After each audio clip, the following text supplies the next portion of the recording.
Everyone, मैं सुजीत कुमार आज आपके सामने फिर प्रस्तुत हूँ छोटी छोटी और मोटी बातें लेकर। जो भी बीएड करने वाले एस्पिरेंट हैं, जो भी करने की इच्छा कर रहे हैं, उनके लिए एक खुशखबरी है कि काउंसलिंग शेड्यूल, बीएड के एंट्रेंस का काउंसलिंग शेड्यूल है वो जारी हो गया है। 17 सितंबर ऑनवर्ड आपकी काउंसलिंग शुरू हो जाएगी। 17 के बाद आप जब भी काउंसलिंग में पार्टिसिपेट करना चाहें, अपनी रैंक के हिसाब से अपने उसमें काउंसलिंग में पार्टिसिपेट कर सकते हो।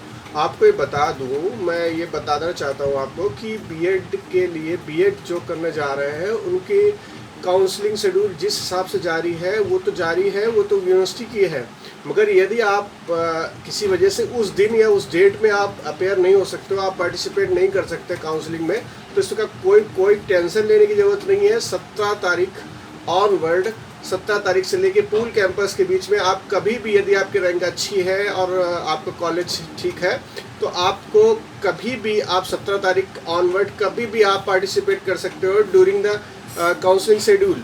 तो आपको ये बता देना चाहता हूँ मैं, तो आप लोगों को ये निश्चिंत हो जाइए कि आपकी ये डेट जो है उसी डेट पे आपको काउंसलिंग करानी है। ऐसे कोई बात नहीं है, आपकी रैंक अच्छी है तो आप कभी भी कहीं पर भी आप फाइट करके आप अपनी सीट एक रिजर्व कर सकते हो।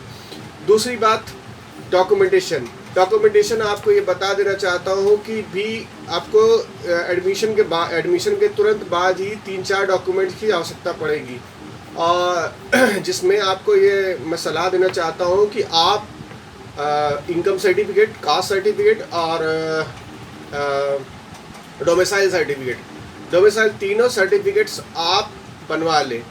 यदि आपके बने हैं अच्छा है, मगर मैं एडवाइस आपको देना चाहता हूँ कि ये सब लेटेस्ट होने चाहिए, लेटेस्ट फॉर्मेट में होने चाहिए। 3 साल से यदि पुराने हैं आपके डॉक्यूमेंट तो उनको रिन्यूअल करा लीजिए, मतलब उनका फिर से अपग्रेडेड कराइए और नए फॉर्मेट में आप अपने सर्टिफिकेट्स प्राप्त करिए। और ये भी ऑनलाइन बिल्कुल आप यदि ई सिटीजन पोर्टल से जाते हो तो आप बिल्कुल सावधानी से और बहुत ही कम कीमत में आपको ये सब सर्टिफिकेट प्राप्त हो जाते हैं। और दूसरी बात, डॉक्यूमेंटेशन की बात हो गई। अब डिपॉजिशन की बात करते हैं हम लोग की। जो फीस डिपॉजिट करी जाएगी, इसमें 2 तरह की फीस है। काउंसलिंग फीस है जो 750 है, जो 750 रुपये है, ये काउंसलिंग फीस है। यूनिवर्सिटी काउंसलिंग फीस 750 ले रही है। इसके बाद आपको कन्फर्मेशन होने के बाद कॉलेज कन्फर्मेशन के लिए 5000 रुपये ले रही है आपसे।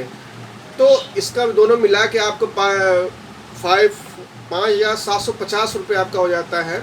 तो इस हिसाब से जो ये फ़ीस है आपकी, ये जो आपकी फ़ीस है, ये आपके कॉलेज फ़ीस में इंक्लूड कर दी जाएगी। जैसे ही आपको कॉलेज अलॉट होता है, कॉलेज में आप एडमिशन लेने जाते हो, तो ये फ़ीस आपकी कॉलेज के फ़ीस में डिडक्ट कर दी जाएगी। ओके, तो ये तो रही फीस की बात। और यदि आपको आपके हिसाब का मनपसंद कॉलेज नहीं मिल पाता है तो आपका 750 रुपया नहीं लौटेगा, क्योंकि वो काउंसलिंग फ़ीस होती है। मगर 5000 के जो आप कंफर्मेशन फ़ीस जो आप जमा करते हो वो आपको रिटर्न हो जाती है। ठीक है, तो इसलिए 5000 की कोई दिक्कत नहीं है, मगर 750 रुपये में आपको देखना पड़ेगा, मतलब काउंसलिंग फ़ीस वो तो लगनी ही लगनी है। ठीक है, और दूसरी बात, 2 बातें तो हो गई आपकी। और अब आगे ये डिस्कस कर सकते हैं कि हाँ, बीएड जो भी करने जा रहे हैं बंदे या बंदियाँ जो भी हैं, जो भी स्टूडेंट्स हैं, वो बीएड करिए, बिल्कुल करिए, क्योंकि बीएड से फ़ायदे भी हैं। मगर ये देख लीजिए कि आपके पीछे बैकग्राउंड में आपके यदि सब्जेक्ट कॉम्बिनेशन अच्छा है तो बीएड करिए, क्योंकि आज के सिनेरियो में मैं देख रहा हूँ कि प्राइवेट कॉलेज इतने ज़्यादा खुल गए हैं और वो आपका आर्थिक शोषण करते हैं, क्योंकि आपको दिखता है बीएड, मगर आप ये खुद सोचिए कि अभी 2-3 साल पहले जब प्राइमरी में बीएड नहीं था, प्राइमरी के लिए एलिजिबल नहीं था, तो वहाँ पर बहुत बीटीसी को बहुत बोलबाला था। बीटीसी पे बोलबाले होने की वजह से आपका ये आर्थिक शोषण किया जाता था प्राइवेट कॉलेजों के द्वारा। तो मैं आपसे रिक्वेस्ट करना चाहता हूं कि आप एक अच्छे विद्यालय का चयन करिए जो आपको मानसिक रूप से परेशान ना करे। ठीक है, आपको नौकरी का झांसा दिला के या नौकरी का नौकरी का एक आगे फ्यूचर नौकरी मतलब सरकारी नौकरी का एक प्रलोभन देकर आपको बहुत से मानसिक और आपकी फाइनेंशियल प्रॉब्लम्स मतलब फाइनेंशियल शोषण करेंगे ये लोग, ठीक है। तो आप इनसे सचेत रहिए, अच्छे कॉलेज लीजिए जो अपने नियम कायदे कानून से चलता हो और अच्छा कॉलेज हो, कोई भी लीजिए प्राइवेट या गवर्नमेंट। और ये बताना चाहता हूँ कि बीएड करने के अलावा यदि आप बीटीसी भी करते हैं तो कोई नुकसान नहीं है आज की डेट में, ठीक है, यदि आपके सब्जेक्ट कॉम्बिनेशन नहीं बनता है तो। और बीएड करने के बाद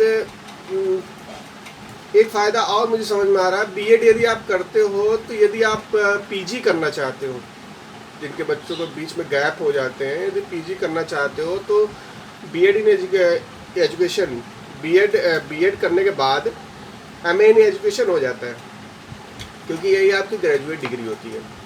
तो ये देखिए आपके सब्जेक्ट के हिसाब से आपको डिपेंड करता है कि आपके लिए कौन सा अच्छा है कौन सा बुरा है। खुद अपने बुद्धि विवेक का प्रयोग करिए, अच्छे कॉलेजों का चयन करिए और मन लगा के पढ़ाई करिए। फिर भी कोई गाइडेंस चाहिए तो आप मुझे कमेंट कर सकते हैं, मैं आपके सभी समस्याओं का हल निकालने की पूरी कोशिश करूँगा जिससे आप सेटिस्फाई हो सकें। और जैसे ही कोई नई इन्फॉर्मेशन मेरे पास आती है या मुझे लगता है कि आपको पता होनी चाहिए, मुझे बताना चाहिए, तो मैं तुरंत आपके छोटी और मोटी बातों में छोटी सी वीडियो मैं आपको लेके आऊँगा, जिससे आपकी सभी समस्याएं लगभग दूर करने की कोशिश करूँगा। और आज के लिए बस इतना ही, मेरा वीडियो देखने के लिए थैंक यू, शुक्रिया। और भी कोई प्रॉब्लम है तो आप मेरे चैनल के नीचे कमेंट कर सकते हैं।